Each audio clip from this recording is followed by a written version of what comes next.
silaturahmi yang terputus, dan kami menyerahkan satu bingkisan istimewa buku yang ditulis oleh kumpulan kader yang terdiri dari beberapa pemikiran, ada terkait dengan organisasian, kemudian pemerintahan, pendidikan, hukum, politik, dan iptek.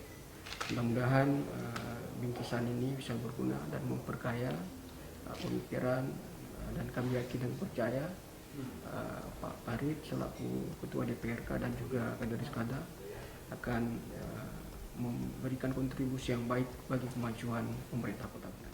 Alhamdulillah pada hari ini saya bersyukur bisa mendapatkan buku pemikiran kader Iskada.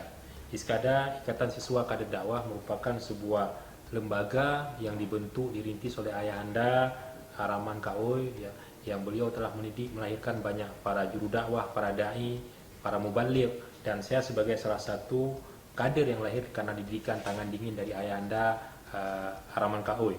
Dan karenanya tentu ini sebuah apresiasi yang luar biasa bagi para senior, ya, dari Iskada yang telah mampu menulis dan membukukan pengalaman, ya, kemudian pemikiran yang akan menjadi bekal bagi para dai dan para juru dakwah.